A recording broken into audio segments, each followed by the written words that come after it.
کرام لکھنے پڑھنے کے کام کی طرف ان کا میلان عام طور پر کم ہوتا ہے، مگر حضرت بندہ نواز صوفیہ کی جماعت میں ایک منفرد ہستی ہیں۔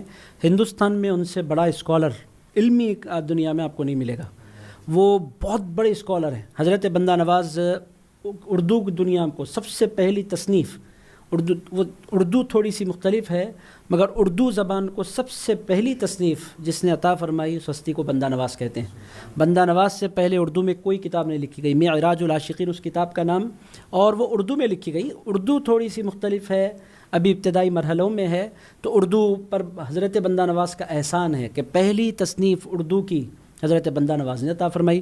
حضرت بندہ نواز دلی میں پیدا ہوئے مگر عربی ایسی بولا کرتے تھے جیسے عرب بولا کرتے ہیں۔ حضرت بندہ نواز دلی میں پیدا ہوئے مگر فارسی ان کی ایسی تھی جیسے کہ ایران کے لوگ بولا کرتے ہیں۔ حضرت بندہ نواز کی علمی شان یہ تھی کہ ایک وقت میں 4 لوگ الگ الگ بیٹھتے تھے۔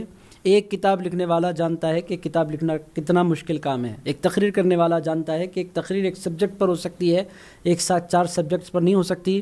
حضرت بندہ نواز کے پاس 4 الگ الگ کتابیں لے کر لوگ بیٹھے رہتے اور حضرت بندہ نواز گیسو دراز ان 4 لوگوں کو ایک ساتھ الگ الگ کتابیں ڈکٹیٹ کرواتے۔ حضرت بندہ نواز کا علمی شان تھی۔ اور قرآن کی جو تفسیر ہے، سب سے پہلی تفسیر ہندوستان میں اگر قرآن پاک کی کسی نے فرمائی ہے تو حضرت خواجہ بندہ نواز نے فرمائی ہے۔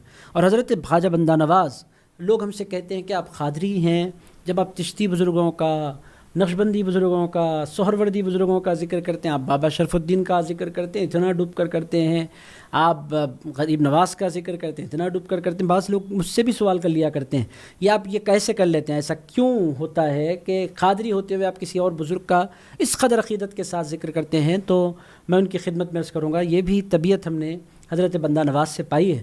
بندہ نواز کا طریقہ کیا ہے، وہ چشتی المشرب بزرگ ہیں، نہ صرف چشتی ہیں بلکہ لاکھوں لوگوں کو انہوں نے چشتی بنایا، اتنے بڑے چشتی ہیں۔ اس کے باوجود اگر آپ ان کی زندگی دیکھیں تو انہوں نے شیخ شہاب الدین سہروردی کی کتاب عوارف المعارف کی شرح فرمائی، زبردست شرح فرمائی۔ ہمارے استاد محترم ڈاکٹر مصطفیٰ شریف صاحب نے اس پر تحقیقی کام انجام دیا اور پبلش ہو گئی حیدرآباد سے۔ عوارف المعارف کی شرح اپنے معارف العوارف کے نام سے فرمائی۔ حضرت بندہ نواز ہیں چشتی مگر شیخ شہاب الدین سہروردی کی کتاب پر کام کرتے ہیں۔ حضرت بندہ نواز گیسو دراز حضرت پیران پیر غوث الاعظم دستگیر کے ملفوظات کی، غوث الاعظم دستگیر پر جو الہامات ہوئے ان الہامات کی باضابطہ آپ نے شرح فرمائی۔ حضرت پیران پیر سے عقیدت کے اظہار میں دنیا کو پتہ چلا کہ ہم جب تک سمجھتے تھے کہ اللہ تعالیٰ جب سرکار غوث پاک سے مخاطب ہوتا ہے تو عبد القادر جیلانی کہہ کر مخاطب ہوتا ہے، بندہ نواز گیسو دراز نے فرمایا کہ ایسا نہیں ہے۔ حضرت بندہ نواز ارشاد فرماتے ہیں کہ جب اللہ تعالیٰ حضرت پیران پیر غوث الاعظم دستگیر سے مخاطب ہوتا ہے تو یا عبد القادر کہہ کر مخاطب نہیں ہوتا، یا غوث الاعظم